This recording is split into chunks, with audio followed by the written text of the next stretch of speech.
All right, here we go. American Horrors, Essays on the Modern American Horror Film, edited by Gregory A. Waller.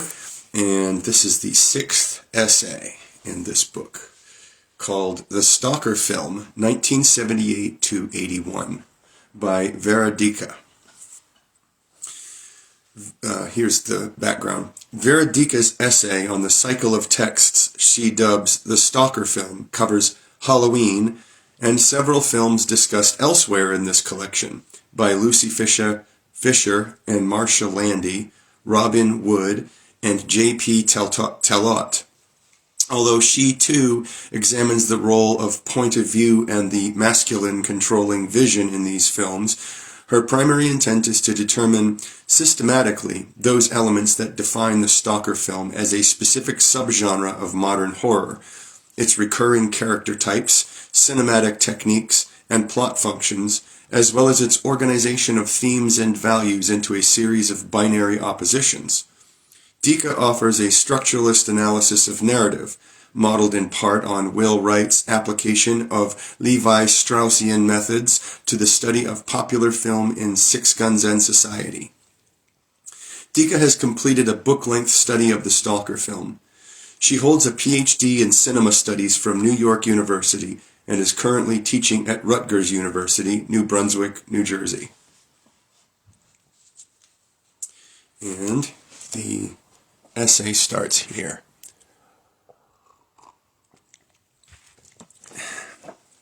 During the years 1978 to 81, the American film market was flooded by the largest number of horror films in recent history.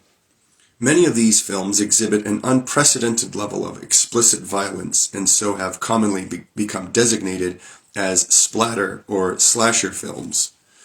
The latter term has been used specifically to define those films characterized by the presence of a psychotic killer, usually involved in a multiplicity of murders. This method of classification, however, is ultimately ineffectual because it allows for an over-inclusion of works. Although a number of contemporary horror films depict the character and action described above, they nonetheless vary in other aspects of their characters, settings, plots, and cinematic conventions. In this essay, I propose to define what I call Stalker films. As a cohesive body of works, these films share a distinctive combination of narrative and cinematic elements. They are similar in their manner of production, their type of distribution, and in the makeup of their viewing audience. Unlike the more general body of low-budget, independently produced horror films, many of which achieve only limited distribution, the Stalker film reached nationwide markets during this period. The audience for the Stalker film, as is typical of the horror genre, is overwhelmingly young. These R-rated films, no one under 17 admitted without a parent or guardian, were frequented by adolescents between the ages of 12 and 17, and these films of excessive violence against women found an audience that was 55% female. What relationship do these various elements have to one another? In the following discussion, I describe the distinguishing characteristic of the Stalker formula and suggest some of the psychological and sociological relevance that this formula may have had for young Americans during the years 1978 to 81.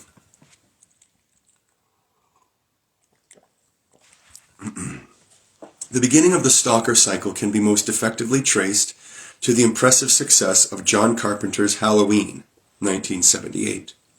Made for a reported $325,000, it has since grossed over $80 million in worldwide sales, giving it one of the highest proportional returns of any film in history. The films that followed Halloween copied its narrative and cinematic structure in the hope of replicating its success. The first was Friday the 13th.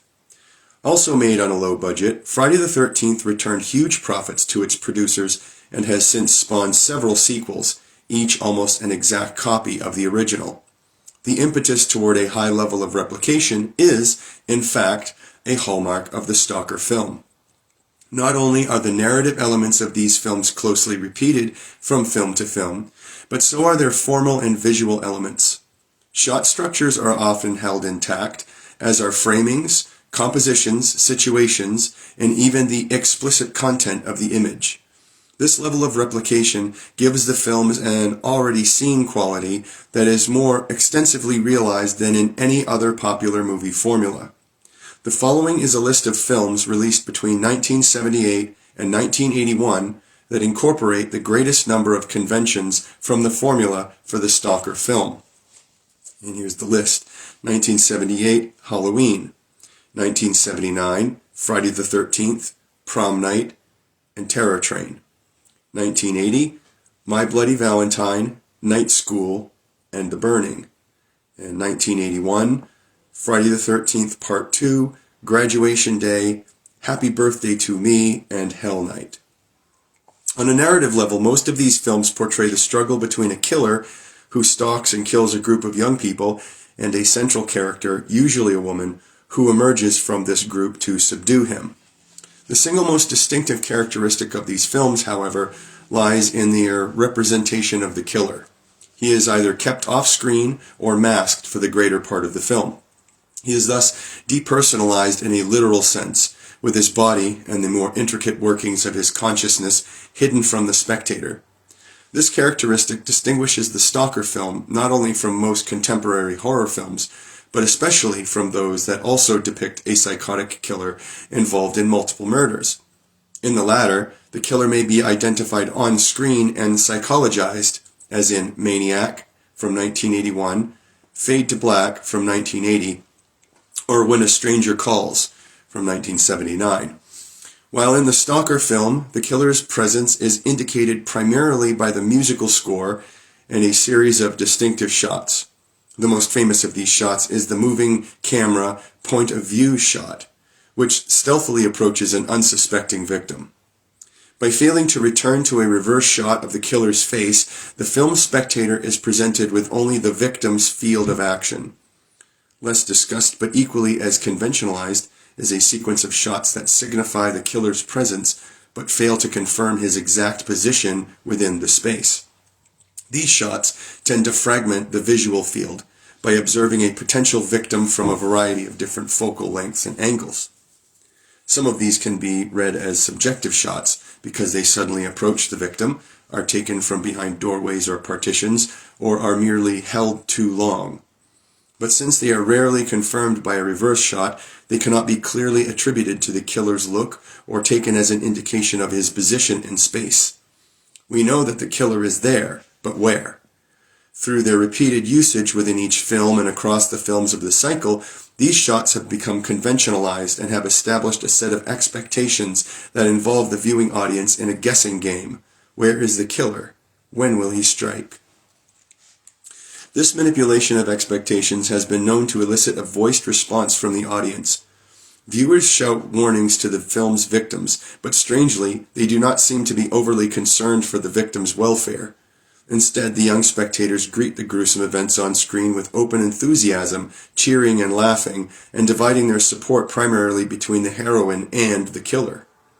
Although the repetition of stock situations and characters tends to lower the sense of realism in the Stalker film, and so elicit a somewhat distanced response, it is the specific manipulation of the spectator's identification process that allows for the shifting of sympathies between the heroine and the killer. Since the spectator shares the killer's point of view shot so often during the course of the film, it might be assumed that he or she is made to identify with the killer.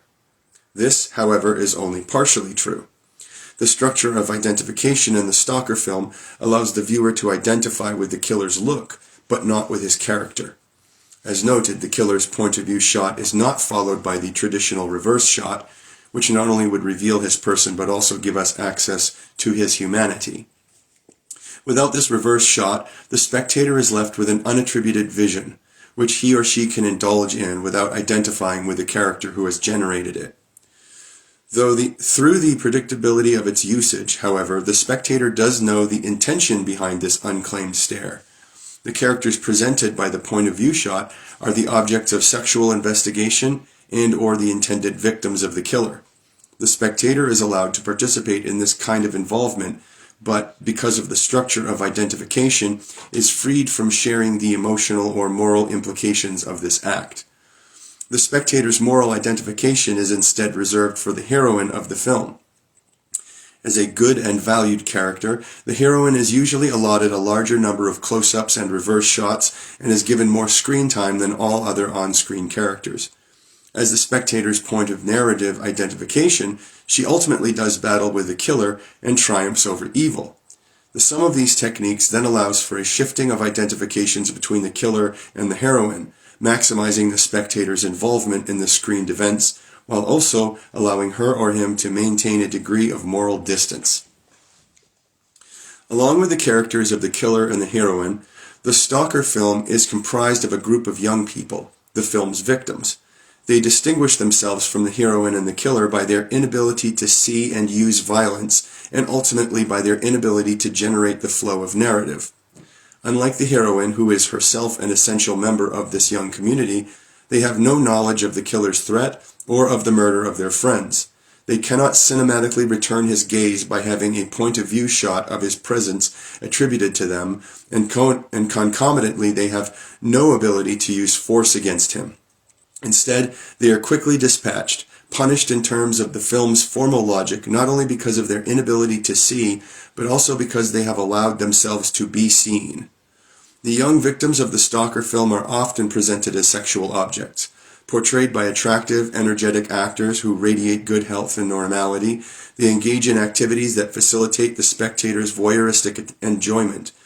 The soon-to-be victims may bathe, frolic, make love, or participate in sports, but they never perform narratively significant actions. Their activities are transitional and, in terms of the narrative development, static. It is primarily the killer, and to a lesser extent the heroine, who have the means to drive the narrative forward, for only these two characters can both see and use violence. Although it may at first seem that the violence in these films is directed overwhelmingly against women, a closer look reveals a curious fact. While it is true that violence against women is highlighted in the Stalker film, either made more sensational or featured more predominantly, there seems to be a pronounced tendency across these films to be even-handed. In Halloween, for example, the majority of the victims are female. But in Friday the 13th and Graduation Day, the victims are as often male as female. In Happy Birthday to Me, all but one of the killer's victims are male. It is interesting to note, however, that within this widespread assumption about the victimization of women lies an intuitive understanding of one of the Stalker film's basic dynamics. Although the killer may be represented as either male or female in the Stalker film, the dominant and controlling vision can be best described as masculine, in a way that complies with the feminist theoretical assumptions on the inherent dynamic of the classical narrative cinema. The killer as looker occupies a traditional male position within these films. As pure subject, he is rarely held as the object of another's gaze. Instead, he has that power over others and, with it, the ability to generate the flow of narrative. The victims, on the other hand, occupy a feminine position because their narrative and cinematic enfeeblement has rendered them functionally castrated. Caught by a relentless and controlling gaze, incapable of sight and narrative action, they are the helpless object of the film. They are deemed guilty, sexually investigated, and then brutally punished. Their wound, as the symbolic site of their castration, is meant to be manifestly seen. This play of sexual tension is then literalized in the character of the heroine. Although this lead character is most often represented as a woman, there is usually a certain ambiguity to her sexual identity, since she is both like the killer in her ability to see and use violence, and like the victims in her civilized normality and in her initial inability to see. She is portrayed with both male and female characteristics. In Hell Night, for example, the heroine's name is Marty, but she is dressed in a feminine dress of velvet and lace. Although plump and soft, she is also an auto mechanic to put herself through school. In Graduation Day, the heroine is a naval officer. Pretty and delicate, she nonetheless has military training in a mysterious position overseas to underline her power. And while the lead character in The Burning is male, The fact is counterbalanced by his representation as a deeply troubled character. The hero is short, unattractive, unpopular, and so, in a symbolic sense, castrated. But even as the enfeebled hero of the film, he still has the power of vision. It is then only with the help of a more perfect male, one who is tall, handsome, and in control, that he is able to triumph over evil and to fulfill the hero function of the film.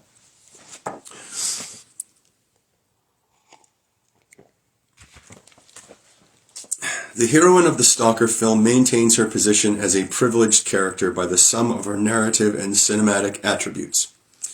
Not only is she elevated from the rest of the young community because she can see and use violence, but also she is less extensively held as the sexual object of the killer's gaze.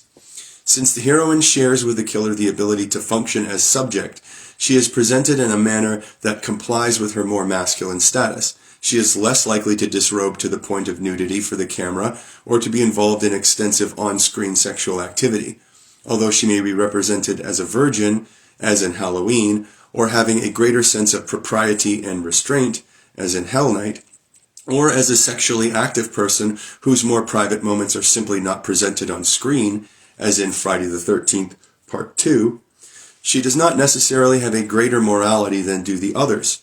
Instead, it is her position as a capable character, with a potential for awareness and for action, that restricts her representation as a sexual object. Moreover, this position makes her a more valuable character and distinguishes her from the rest of the young community who are less aware and whose display of sexual activity is less circumscribed. Even the low production values of these films help formulate the distinction between the heroine and the rest of the young community. Since the victims are played by unknown, often inexperienced actors, their acting ability and their lack of star quality tend to reduce their value as screen objects. By comparison, the heroine is privileged not only by her more selective casting, but also by the specific connotations brought to the role by the actress who plays her. Jamie Lee Curtis, the star of 3 Stalker films, initially gained prestige in Halloween from her famous parents, particularly from Janet Leigh, who played Marion Crane in Psycho. Later, her presence connoted strength and power gleaned from her own previous appearances in these films. Hell Night stars Linda Blair, who had proved her ability to survive not only in her well-known role in The Exorcist, but also as the hostage in Raid on Antibes.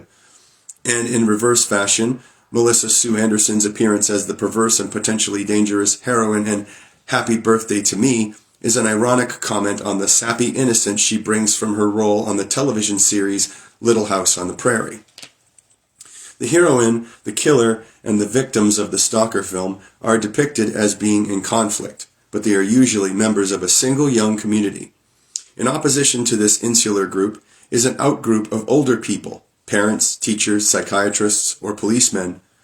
In the Stalker film, however, these traditional authority figures have lost their power. They are usually friendly and concerned about the welfare of the young community, but they have no power to alter the events of the film. Many are oblivious to the threat against the young people, while others, who may know of the danger, are incompetent, negligent, or ineffectual in warning the young community or in protecting its members from harm. In Halloween, for example, the psychiatrist talks incessantly of the killer's danger, but he has no power to protect the young community.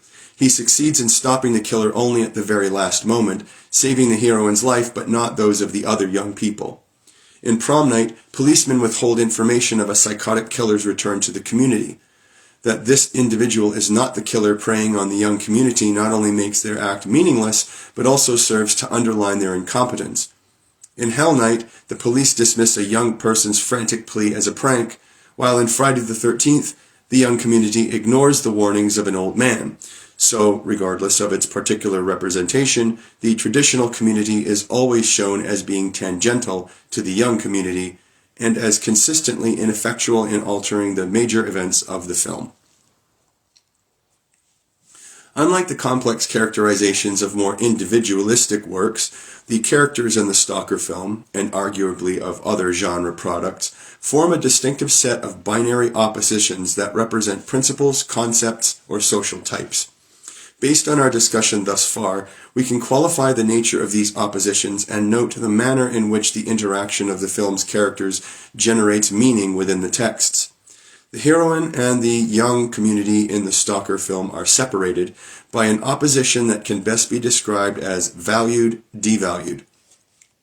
The sum of the heroine's characteristics mark her as a privileged on-screen character, while those of the young community undermine their status and mark them as the eventual victims. The relationship between the heroine and the killer as opposed to the young community is strong-weak, since the two leading characters can see and use violence while the others cannot. The members of the old community are separated from the young community by the opposition in-group, out-group. This opposition is marked by the inability of these two groups to influence each other, and so it further delineates the young community as a singular, isolated entity. The whole of the young community is separated from the killer by the opposition normal, abnormal. The members of the young community are physically perfect, young, energetic, and depicted on screen.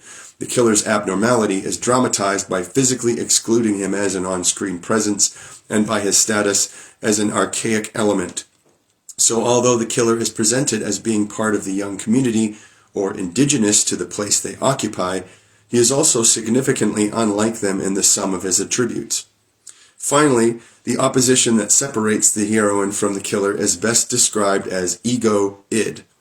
Although theirs is an essentially controlled, uncontrolled opposition, the heroine and the killer are usually represented as somehow linked, occasionally as opposing sides to a single self, but always a part of the same community or place. This battling of interior forces is then formally supported by the viewer's shifting identification with the two main characters, which splits our involvement between them. The choice of the psychoanalytic terminology is especially effective because it underlines the reading of the heroine and the killer as opposing sides to a single internal dynamic. In constant tension, theirs is a struggle for the dominance of restraint over violence. Although the killer is presented as occupying a position in the young group, he is an archaic element, a relic from an earlier time that has now returned to disrupt the present stability of the young community. This reemergence is often depicted by the act of traveling. Either the killer returns to a place, or the members of the young community travel to where the killer lives. In Halloween and The Burning, for example, the killer returns to the site of the past crime, while in Hell Night and Friday the 13th, the young community travels to the place where they will ultimately encounter the killer. But even when this return is portrayed by the commemoration of an event that reactivates the killer's force, the entire action takes place in a single location. The setting is exclusionary, separating the young community from the rest of society. Usually in a suburban or rural location, the Stalker film may be set at a summer camp, The Burning, in and around a suburban school, Graduation Day, on a few semi-deserted streets, Halloween, or on a moving train, Terror Train. Once the community has arrived at that setting, however, there is little movement into or out of it. Moreover, the Stalker film is almost always positioned in a middle-class American community, which fosters a degree of likeness to that of the viewing audience, or, at least, to their American ideal. But this setting is never identified as an existing geographical location. The destinations are fictional. Camp Crystal Lake, Haddonfield, Illinois, or merely unspecified. This generality gives them the ability to represent a place that is simultaneously everywhere and nowhere, but yet distinctly American. Along with these character, setting, and cinematic conventions, the Stalker film is typified by a particular sequence of plot functions. It is always presented with a two-part temporal structure. The first part, which may occur at the beginning of the film or in flashback, presents an event occurring years earlier. The killer is driven to madness or is seen as already mad because of an extreme trauma. This trauma is caused by his viewing of, knowledge of, or participation in a wrongful action that has often been directly or indirectly perpetrated by the members of the young community. The killer experiences a loss and responds with rage, either expressed immediately in an act of vengeance or withheld until the second part of the film. The plot functions that characterize the events may have fewer actions than the ones listed below, but never more. Past event. The members of a young community are guilty of a wrongful action. The killer sees an injury, fault, or death. The killer experiences a loss. The killer kills the guilty members of the young community. It is interesting to note that regardless of the specific narrative situation in the Stalker film's opening sequence, that is, whether the killer punishes his victims because of a previous crime, Friday the 13th, he sees the murder of a loved one, prom night, or even experiences a loss of his self-esteem, Terror Train, the opening sequence always presents a woman's death and or an image of her mutilated body. Moreover, this opening sequence often involves the representation of a kind of primal scene, as in Halloween or Terror Train, where the killer and the viewer watch a couple involved in a sexual activity. Even when the specific representation is eschewed, the killer is still presented as seeing the injury or death of a woman. In Prom Night, the killer witnesses the murder of his sister. In Hell Night, we are told a story in which the killer saw his father kill his mother and his sister, and in The Burning, we watch from the killer's point of view as he murders a prostitute. In the second or present-day section of the film, the killer returns to take vengeance on the guilty parties or on their symbolic substitutes. Occasionally, a seer warns the community of an impending danger, but the young people take no heed. The killer begins his bloody task, alternately observing the actions and the bodies of his young victims and then killing them. A heroine emerges from the group of young people, sees the killer, and does battle with him. The heroine manages to subdue the killer, or even to kill him, but she is not free. The following is a list of narrative functions that characterize the second section of the Stalker film. And here's a list: present event. An event commemorates the past action. The killer's destructive impulse is reactivated. A seer warns the young community. The young community takes no heed. The killer stalks the young community. The killer kills members of the young community. The heroine sees the murders. The heroine sees the killer. The heroine does battle with the killer. The heroine subdues the killer. The heroine survives but is not free. The heroine has subdued the killer, but her triumph does not liberate her. On one level, she is not free because she has come to a new stage of awareness. Through the course of the film, she has come to face the reality of death and violence. Gone are the illusions of everyday normality, for now she has to live with the memory of her murdered friends. In many Stalker films, however, this lack of freedom is more directly represented. The heroine in Prom Night, for example, is not free because she has unintentionally killed her beloved brother, who is also the film's brutal killer. In Halloween, and in both Friday the 13th Part 1 and Part 2, the heroine is not free because the killer is still alive and so threatens her with his return. And in Happy Birthday to Me, the heroine is literally not free because the police assume she is the killer and all of the witnesses to the contrary are dead. Here the heroine is framed as the object of the policeman's sight, caught in his gaze, and so returned to a powerless position as object. As in all of the Stalker films, the heroine's loss is literalized by the film's formal elements. If the killer is dead or subdued, the heroine loses her motivation for sight and for violence, and so her ability to drive the narrative forward. With the death of the killer, the film ends. One of the last images of the Stalker film is often that of the heroine, trapped within the confines of the frame and returned to her position as object. In Friday the 13th, she is caught in a tight shot, counter shot, with the doctor who attends her, and in Halloween as the object of the psychiatrist's gaze. Actually, in Halloween, the film ends with an image of the house in which the heroine now finds herself.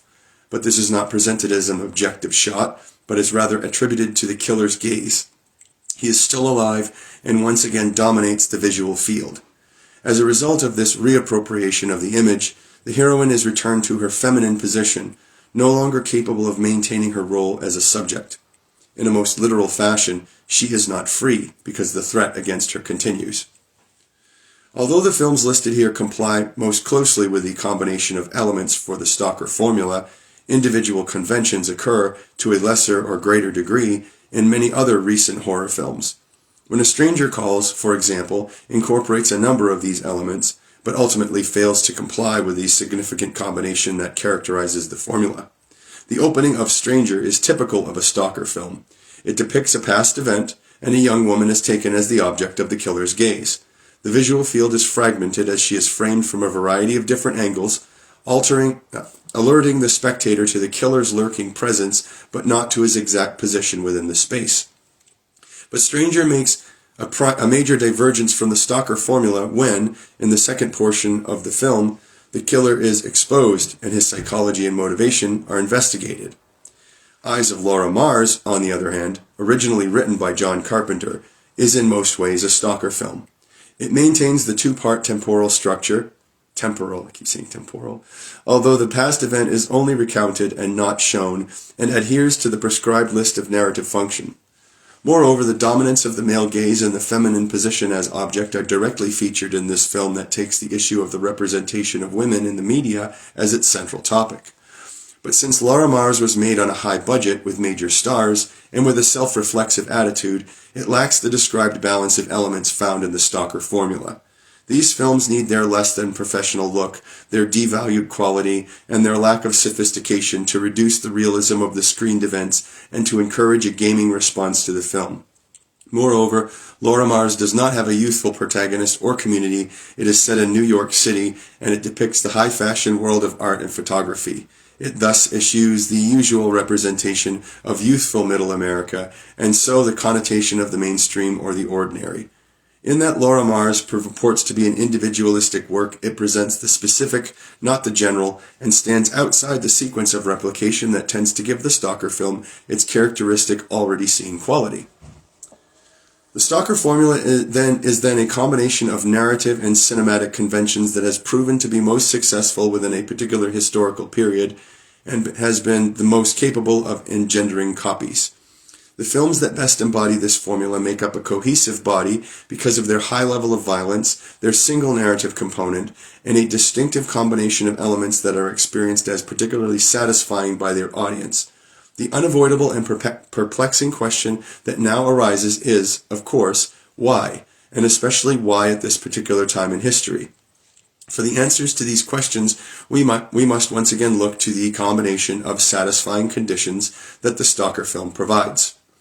One answer might be found in the congruences between the heroine's basic struggle and the young spectator's stage of psychological and sociological development. The Stalker film usually enacts the heroine's growth from childhood into an awareness of the harsh realities of the adult world. Many of the Stalker films use rites of social passage to underline this point. Prom night, graduation day, happy birthday to me, and hell night even incorporate these events into their titles. But there are additional congruences between the films and the audience's particular stage of development that can be seen to resonate on a deeper psychological level. The two-part temporal structure of the Stalker film first depicts an event long past and then a resurgence of that event after a period of latency. The past event often takes place in childhood and usually involves the viewing of material that is either explicitly or implicitly sexual. Halloween presents a kind of primal scene, as does Terror Train. In both films, a character watches a sexual couple and is unacknowledged by them. Both films also involve the viewing of violence inflicted on a woman's body. In Halloween, the young woman is stabbed, and in Terror Train, we see a female corpse with severed limbs. Even in films such as Prom Night, where the opening sequence involves no overtly sexual material, we are still presented with the humiliation and punishment of a young female, her wound made visible to the spectator. A psychoanalytic interpretation of this material would claim it to be a reenactment of a young boy's first viewing of the female genitalia. According to this theory, the boy notes the female's absence of a penis and assumes an act of castration has occurred. The bleeding wound inspires fear and revulsion, but it also creates a compulsion to look at the female genitalia. The Stalker film dramatizes this compulsion by the series of murders that are the symbolic reenactments of the fantasized act of castration. Since the Stalker film presents material that theoretically parallels the individual's own psychosexual growth from childhood to adolescence, it can be particularly satisfying to an adolescent audience. Not only does this conclusion disregard the psychology of the female members of the audience, but it also fails to address the constant nature of human psychology in the face of the rather brief popularity of the Stalker film. If it can be argued that the inherent psychology of each successive group of adolescents remains unchanged, why did these films appeal so strongly at one time and not another? Even if one group were oversaturated with the run of these films, there should have been a subsequent group that would have embraced them anew. This, of course, has not happened. Although the Friday the 13th sequels proved commercially successful, there has been no widespread resurgence of newly made Stalker films, nor a significant revival of the old films. And while it may be argued that the Stalker film oversaturated the market and so extinguished the viability of its elements through overuse, it is crucial to investigate the cultural and political milieu that saw the rise of the Stalker film. It is here that we can see how these films were very much a product of their time and also a comment on it.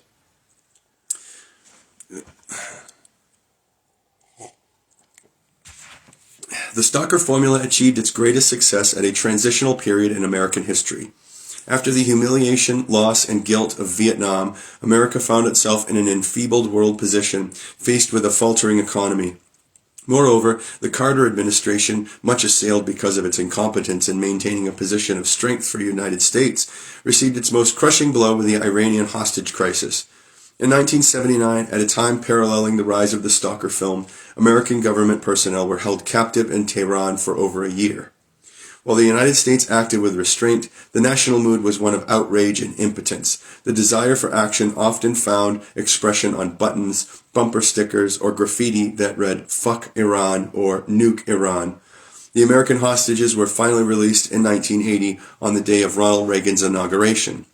With the Reagan presidency came the finalization of an already ongoing process that tended to reverse the ideals, aspirations, and attitudes of the 1960s. America returned to traditional values, to family, home, and religion. Do your own thing was replaced by conservative personal conduct and a reassessment of career goals. The economy made it necessary for young people to think of making money and not to indulge in a variety of less than practical creative pursuits. Moreover, the radical style of the hippies was replaced by a new kind of radicalism. Punk fashion replaced the 1960s attitude of peace and love with a harsh, aggressive artificiality. Violence and sadism were featured both prominently in punk music and performance style. Both forms, however, reused earlier elements from the music and fashion of the 1950s and early 1960s. The tendency to reuse images, words, music, sounds, movements, and styles from earlier works began to characterize the art of the 1980s. The radical aspiration, abstraction, and individualism of modernism were replaced by postmodernist practices characterized by the return to representation, the method of pastiche, and a blurring of the distinction between high and commercial art. As a cultural product of the late 1970s and early 1980s, the Stalker film shares this dominant shift in attitude. It too uses material from earlier films, creating works almost entirely composed of previously seen narrative and cinematic elements. Moreover, like the greater body of horror films during this period, it presents a high level of violence and does so gleefully, irreverently, almost thumbing its nose at the outdated notion of pacifism. But it is the particular story structure of the Stalker film that can be seen to explain the changing cultural attitudes to its viewing audience. The heroine is valued over the young community because she displays personal restraint, not only in sexual matters but also in her family or professional relationships. This control gives her an incipient ability for sight and, ultimately, for violent action. The young community, on the other hand, are devalued because of their social behavior, which makes them weak, incapable either of assessing the threat against them or protecting themselves against it. The killer comes out of the past and continues his vengeance against those guilty of wrongful actions. His behavior is dominated by a wild and uncontrollable force that is contrasted to that of the heroine. Because of her generally more powerful characteristics which combine both restraint and violence, she is able to subdue the killer, but the killer's threat continues even in his banishment and makes the heroine's sustained awareness a necessity. This configuration of elements can then be seen to explain how old attitudes are now ineffectual and how new attitudes are needed to survive. To the Stalker film's younger audiences, on the brink of adulthood and ready to formulate ideas on careers, politics, and family, these films demonstrate the inefficacy of sexual freedom, of casual, non-goal-oriented activity, and of nonviolent attitude. In a recent article on Halloween, J.P. Talat claims that this film functions as a morality play because it urges its audiences to watch out, to be vigilant against the evil that surrounds them. My contention is that the Stalker film not only provides an injunction to the spectator, but also presents an explanation of an ongoing cultural conflict. While it is true that the victims of these films are often too self-involved to assess the threat against them, it is also true that the heroine survives not only by her ability to see the evil, but also by her ability to use violence. In fact, the confrontation between the heroine and the killer is the culminating action of the film, and is characterized by a long, protracted battle of wits and strength. The sum of the heroine's actions, ones defined as superior to those of the young community, are examples of a new adaptive attitude and demonstrate her ability to survive. In that the killer rises from the community itself and comes into conflict with the members of that community, the Stalker film dramatizes a struggle of interior forces, of opposing attitudes in a single society. Like the cowboy hero of the Western, the heroine engages in a justifiable act of aggression, but unlike that hero, her actions are not justified by her desire to save the community. Hers is purely an act of self-defense, the young community having already perished as an example of the inefficacy of old ideas. Thus, the cheers at the end of these films are for an enfeebled but still strong America, one symbolized by a once weak female character who has now been fortified with a new set of ideals for survival. Read in this way, the Stalker film functions more like a modern-day myth than a morality play, since it is a system of communication that imparts to the members of its society an explanation for the ongoing conflicts within it. And that is the end of that essay. Awesome. All right, so the next essay is going to be on two movies, The Funhouse and The Howling. So if you haven't seen those would be the two to see over the next couple days if you can manage. All right.